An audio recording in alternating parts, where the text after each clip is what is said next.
अस्सलाम वालेकुम प्यारे बच्चों, क्या हाल चाल है जी? ठीक ठाक हैं, खैरियत से हैं। अब आज हमारा जो आर्टिकल है वो है very very important article of this chapter which is projectile motion. Projectile motion,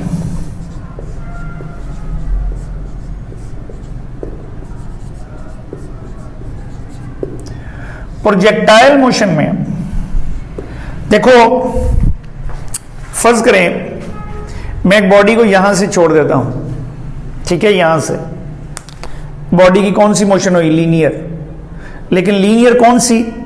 vertical motion. ये बॉडी की स्ट्रेट लाइन में मोशन है, लीनियर मोशन है, लेकिन कौन सी है? Vertical motion. ठीक है, अगर मैं इस बॉडी को ऐसे मूव करूं तो ये भी बॉडी की कौन सी मोशन है? लीनियर। लेकिन लीनियर कौन सी? हॉरिजॉन्टल। इसको क्या बोलते हैं? हॉरिजॉन्टल। बात समझ में आ गई? इसका मतलब है कि ये बॉडी की लीनियर मोशन है, स्ट्रेट लाइन में मोशन है, लेकिन कौन सी स्ट्रेट लाइन हम कह सकते हैं? वर्टिकल। ये बॉडी की लीनियर मोशन है, लेकिन कौन सी लीनियर मोशन है? हॉरिजॉन्टल। ठीक है, अब लेकिन अगर किसी बॉडी को हम ऐसे छोड़ें, जैसे ये फर्ज करें, ठीक है, कि यहां से जमीन से बॉडी को उठाएं, बॉडी को किसी एंगल पर, ठीक है, थीटा एंगल पर छोड़ दिया जाए, इसमें क्या हो रहा है? बॉडी ना सिर्फ आगे जा रही है बल्कि ऊपर की तरफ भी गई है। ये देखें, अगर मैं बॉडी को ऐसे मूव करूं या ऐसे फेंकूं तो बॉडी सिर्फ ऊपर की तरफ गई है, आगे की तरफ नहीं गई। अगर आप किसी बॉडी को या फुटबॉल को जमीन के साथ साथ ही ऐसे धकेल देते हैं, वो रोल करता हुआ आगे की तरफ चला जाएगा। बॉडी सिर्फ आगे की तरफ गई है, ऊपर की तरफ नहीं गई।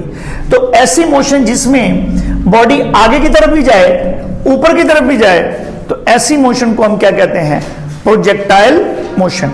यानी ये जो मोशन है ये क्या है? वर्टिकल मोशन है, वन डायमेंशनल मोशन है, एक ही डायरेक्शन में मोशन है। ये जो मोशन है ये भी वन डायमेंशनल है, हॉरिजॉन्टल है, एक ही डायरेक्शन में मोशन है। लेकिन ये वाली जो मोशन क्या है? बॉडी ना सिर्फ आगे की तरफ जा रही है बल्कि ऊपर की तरफ भी जा रही है। तो इसका मतलब क्या हुआ?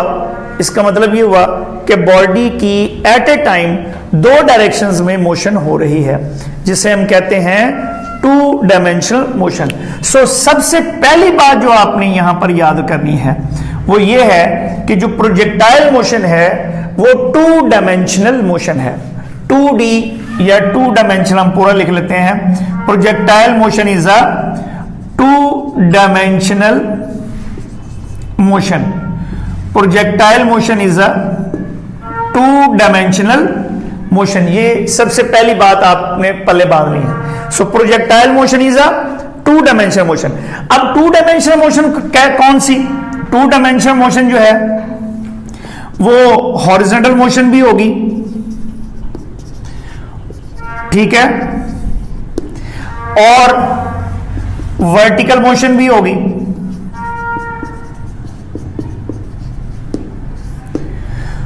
हॉरिजॉन्टल मोशन भी होगी और वर्टिकल मोशन भी होगी। हॉरिजॉन्टल मोशन भी होगी और वर्टिकल मोशन भी होगी। अब हमने देखना यह है कि हॉरिजॉन्टल मोशन भी है और वर्टिकल मोशन भी है। तो हॉरिजॉन्टल मोशन इसमें किस किस्म की होगी और वर्टिकल मोशन इसमें किस किस्म की होगी? जब बॉडी की मोशन टू डायमेंशन होती है, मसलन अगर फर्ज करें ये बॉडी की वन डायमेंशनल मोशन है, तो उसकी वेलोसिटी के, एक्सेलरेशन के, डिस्प्लेसमेंट का एक ही कंपोनेंट होगा, ठीक है। अगर वर्टिकल में है तो वर्टिकल कंपोनेंट होगा, हॉरिजॉन्टल डायरेक्शन में मोशन है तो हॉरिजॉन्टल कंपोनेंट होगा। लेकिन अगर बॉडी की मोशन टू डायमेंशनल है, यानी एक्स एक्सिस की तरफ भी हुई है, वाई एक्सिस की तरफ भी हुई है, ऊपर की तरफ भी मोशन बॉडी गई है, आगे की तरफ भी गई है, तो इसका मतलब है उसके डिस्प्लेसमेंट के, वेलोसिटी के, एक्सेलरेशन के, सब के जो है वो कितने कंपोनेंट होंगे? दो कंपोनेंट होंगे। एक हॉरिजॉन्टल कंपोनेंट होगा और दूसरा वर्टिकल कंपोनेंट होगा। समझ आ गई बात? अच्छा चलें, अब ये देखिए, जब आपने बॉडी को यहां छोड़ दिया, ये देखो यहां से बॉडी को यहां से किक कर दिया, जब बॉडी को आपने यहां से किक कर दिया तो क्या हुआ? बॉडी को जब आपने यहां से बेटा किक कर दिया और किक करके साइड पर हट गए, ठीक है, यहां से बॉडी जब आपने यहां से यहां फोर्स लगा के हट गए, अब आप देख रहे हैं कि बॉडी यहां जा रही है, इधर है, इधर है, इधर है, इधर है, इधर है, इधर है, ठीक है। इसका मतलब है if we ignore air friction तो फिर एक ही फोर्स है जो बॉडी के ऊपर लग रही है, and that is the force of gravity. ये कब है? मैं कह रहा हूं ड्यूरिंग इट्स मोशन, यानी किक करने के बाद, फेंकने के बाद की बात मैं कर रहा हूं। यानी फेंकने के बाद आप फेंक कर हट गए, पीछे हट गए, बॉडी इधर है, इधर है, इधर है, इधर है, इधर है, यहां इसके साथ साथ तो नहीं ना आप जा रहे, ठीक है ना। तो इसका मतलब है during its motion, during projectile motion और ड्यूरिंग इट्स मोशन सिर्फ एक फोर्स है जो बॉडी पे लग रही है, और वो कौन सी है? Force of gravity, if we ignore air friction. तो ग्रेविटी किधर लगेगी? वर्टिकल डायरेक्शन में। ग्रेविटी किधर लगी बेटा? वर्टिकल डायरेक्शन में। इसका मतलब है हॉरिजॉन्टल डायरेक्शन में ड्यूरिंग प्रोजेक्टाइल मोशन, ड्यूरिंग ये जो मोशन है, इस बॉडी की मोशन, जिस बॉडी की भी इस तरह की मोशन होगी उसे प्रोजेक्टाइल मोशन कहेंगे। जिस बॉडी की भी इस तरह की मोशन होगी उसे क्या कहेंगे? प्रोजेक्टाइल मोशन कहेंगे। और उस बॉडी को क्या कहेंगे? प्रोजेक्टाइल। सो प्रोजेक्टाइल मोशन के दौरान चूंकि सिर्फ एक ही फोर्स लग रही है बॉडी के ऊपर, which is along the vertical direction, no force is acting along horizontal direction. Horizontal direction में कोई फोर्स नहीं लग रही, तो फिर क्या होगा? बताइए जी, क्या होगा? अगर हॉरिजॉन्टल डायरेक्शन में कोई फोर्स नहीं लग रही तो फिर क्या उस डायरेक्शन में कोई एक्सेलरेशन होगा? तो देखते हैं ड्यूरिंग प्रोजेक्टाइल मोशन, ये मैं हॉरिजॉन्टल मोशन की बात करने लगा हूं। During projectile motion, during projectile motion no force is acting along horizontal direction। Horizontal direction में कोई फोर्स नहीं लग रही। जब कोई फोर्स नहीं लग रही यानी एफ एक्स कितनी होगी? 0। और हमें पता है एफ एक्स किसके इक्वल होगा? M A X by Newton second law of motion. जब एफ एक्स 0 है इसका मतलब है ए भी 0 होगा। It means no acceleration along horizontal direction. लेकिन क्या बॉडी उधर जा रही है? बिल्कुल जा रही है। अगर हॉरिजॉन्टल डायरेक्शन में मोशन है, वेलोसिटी है, लेकिन बॉडी का एक्सेलरेशन नहीं है, तो इसका मतलब क्या है कि फिर हॉरिजॉन्टल डायरेक्शन में वेलोसिटी क्या रहेगी? Constant. So along horizontal direction velocity remains constant। इस नतीजे पर हम पहुंच गए। along horizontal direction velocity remains constant। इसी तरह से अब इधर आ जाओ, वर्टिकल मोशन किस किस्म की होगी? During projectile motion, during projectile motion क्या होगा जी बताओ? The only force acting on projectile, acting on the body क्या है?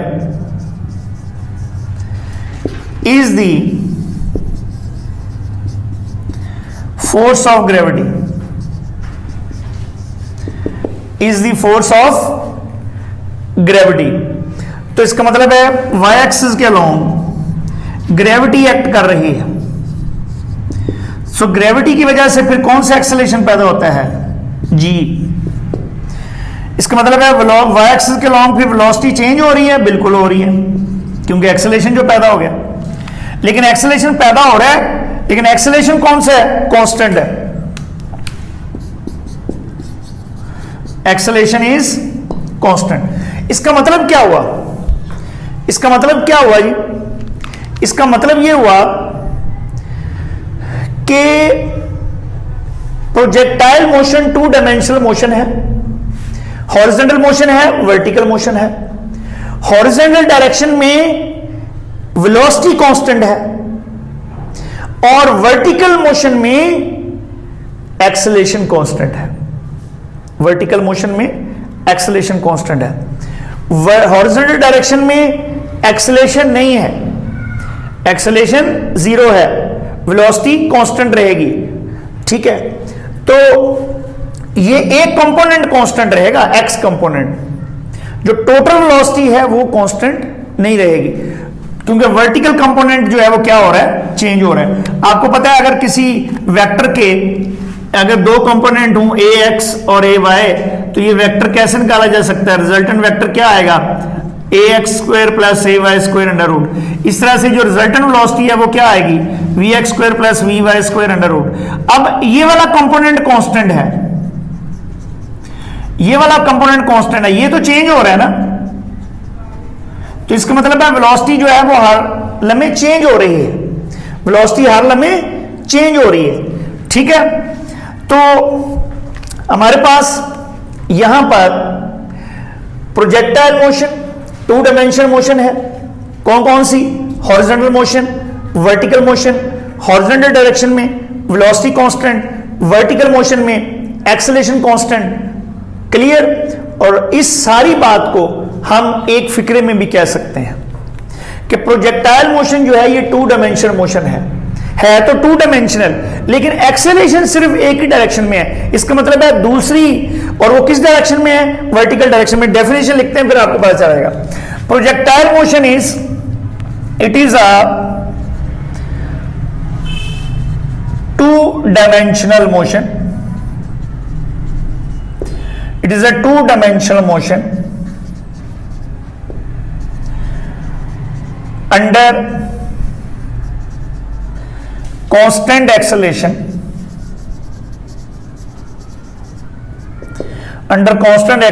due to gravity.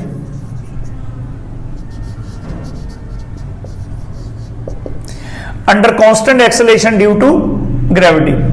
It is a 2-dimensional motion under constant acceleration due to gravity. बात समझ में आ गई? अब इसका देखो जरा, गौर करो। इस फिक्रे के अंदर ये सारी बातें हैं। कैसे बोला कि मोशन 2 डायमेंशनल है, इसका मतलब है ये मोशन भी होगी, ये भी होगी। ठीक है, फिर उसने क्या कहा कि एक्सेलरेशन कांस्टेंट है किस तरफ? ग्रेविटी की वजह से। तो ग्रेविटी किधर एक्ट कर रही है? वर्टिकल डायरेक्शन में। इसका मतलब है एक कांस्टेंट एक्सेलरेशन है सिर्फ वर्टिकल डायरेक्शन में। इट मींस के हॉरिजॉन्टल डायरेक्शन में कोई एक्सेलरेशन नहीं है। बात क्लियर होगी? तो इसकी एग्जांपल्स हम क्या लिख सकते हैं प्रोजेक्टाइल मोशन की? ठीक है, when football is kicked by a player, when football is kicked by a player, एक when a football is kicked by a player or footballer. ठीक है, number 2, a bullet is fired from the gun,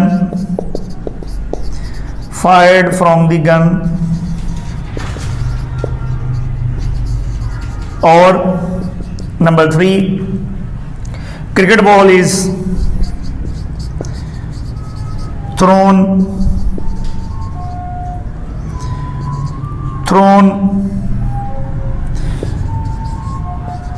by a player or bowler.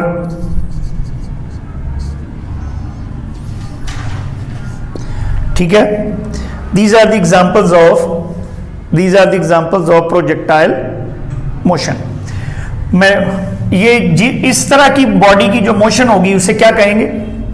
Projectile motion. और उस body को क्या कहेंगे? Projectile.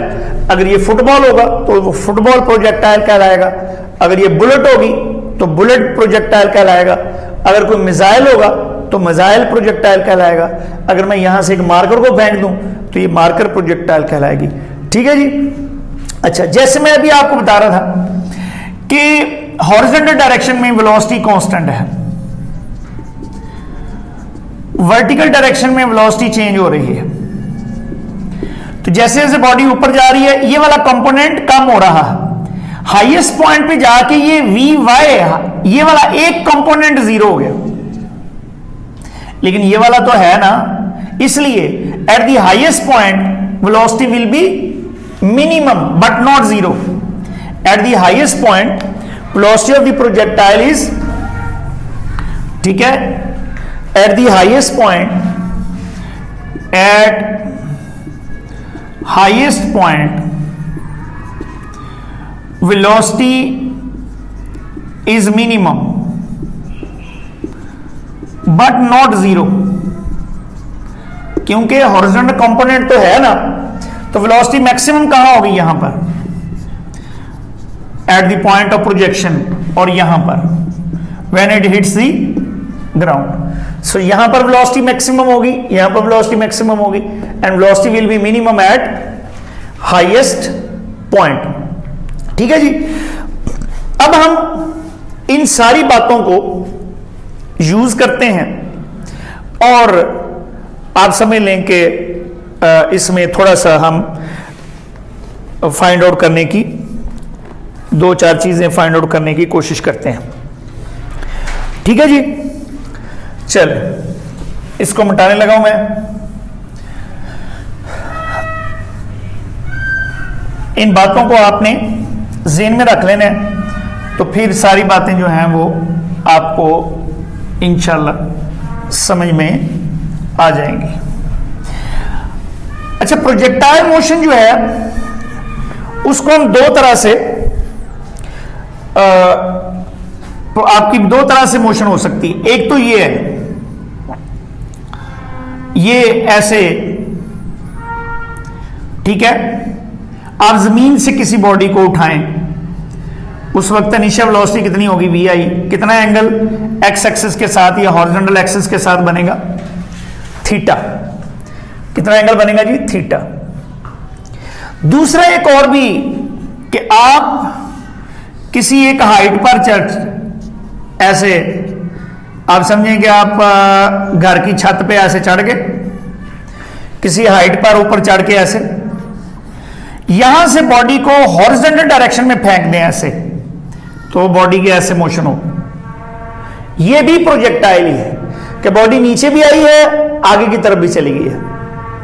यह भी प्रोजेक्टाइल मोशन है, यह भी प्रोजेक्टाइल मोशन है। बात समझ में आ गई? इसमें फर्क सिर्फ दोनों में क्या है, यहां से जमीन से बॉडी को उठाया गया, ग्राउंड से उठाया गया, यहां आप ऊपर हाइट पे, कितना हाइट पे चढ़ के, वाई हाइट पे जाके आपने बॉडी को क्या किया है, हॉरिजॉन्टल डायरेक्शन में छोड़ दिया है। यहां पर वर्टिकल इनिशियल वेलोसिटी जो है, इनिशियल वेलोसिटी का वर्टिकल कंपोनेंट कितना होगा, जीरो, क्योंकि आपने बॉडी को क्या किया है, हॉरिजॉन्टल डायरेक्शन में छोड़ा है। ठीक है। अब अगर यहां से हम, ये इसका हॉरिजॉन्टल डिस्टेंस हो गया इस बॉडी का, ये इसका, आप कितनी हाइट पर ऊपर जाके इसको छोड़ा है, वाई हाइट पर, तो हम अलग-अलग जो है वो इक्वेशन ऑफ मोशन लगाते हैं। इसके लिए ये जो सेकंड वाला केस है, तो हॉरिजॉन्टल डिस्टेंस हम पहले इसका मालूम करते हैं। हॉरिजॉन्टल डिस्टेंस, तो हॉरिजॉन्टल डिस्टेंस क्या होगा, इक्वेशन ऑफ मोशन लगाते हैं, सेकंड इक्वेशन ऑफ मोशन। ठीक है, second equation of motion along horizontal direction. चूंकि आपने x फाइंड आउट करना है, vi आपके पास है, ठीक है, तो लगाएं जी जरा, x is equal to vi x t, horizontal direction में जा रहे हैं ना, तो इनिशियल वेलोसिटी का आपने x कंपोनेंट ले लिया, plus half ax t square, half ax t square. This is second equation of motion along horizontal direction.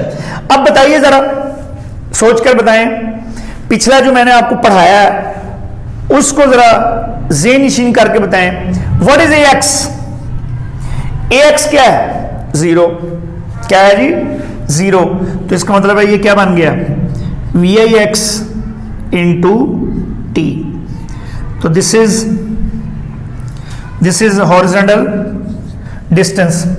Now the vertical distance, vertical distance. अब हम सेकेंड इक्वेशन ऑफ मोशन लगाएंगे along vertical direction. So y is equal to V I Y T plus half A Y T square, A Y T square. तो यहां पर we I Y क्या है बेटा? 0, तो ये तो 0 हो गया। बॉडी ऊपर से नीचे की तरफ आ रही है, तो यहां पर ए वाई हमारे पास क्या हो गया? जी के बराबर। तो इसका मतलब है y is equal to half G T square. ले जी, ये आपका वर्टिकल, ये हॉरिजॉन्टल डिस्टेंस हो गया। लेकिन ये कब लगाना है आपने ये दोनों फार्मूले? जब आप किसी बॉडी को एक खास हाइट पे जाके छोड़ेंगे, यानी y डिस्टेंस पे ऊपर जाके आप इसको छोड़ देंगे, ठीक है? तो फिर बॉडी की जो है वो क्या होगी जी? वेलोसिटी, सॉरी, हॉरिजॉन्टल डिस्टेंस ये होगा और वर्टिकल डिस्टेंस जो है वो ये होगा। ठीक होगी बात जी? अच्छा, चलें इधर आप किसी पॉइंट पर निकाल लें फाइनल वेलोसिटी, या इस पॉइंट पर किसी पॉइंट पर फाइनल वेलोसिटी निकाल लें। चलें ये हम इंशाल्लाह नेक्स्ट लेक्चर में करेंगे। आज के लिए हम इतना ही रखते हैं। तो आज आपने क्या पढ़ा है? What is projectile motion? It is a 2 dimensional motion under constant acceleration due to gravity. ठीक है, 2 तरह की मोशंस को हमने ज़हन में रखना है, हॉरिजॉन्टल मोशन है, वर्टिकल मोशन है। प्रोजेक्टाइल मोशन के दौरान हॉरिजॉन्टल डायरेक्शन में कोई फोर्स नहीं लग रही, इसका मतलब है अलोंग हॉरिजॉन्टल डायरेक्शन एक्सेलरेशन क्या रहेगा?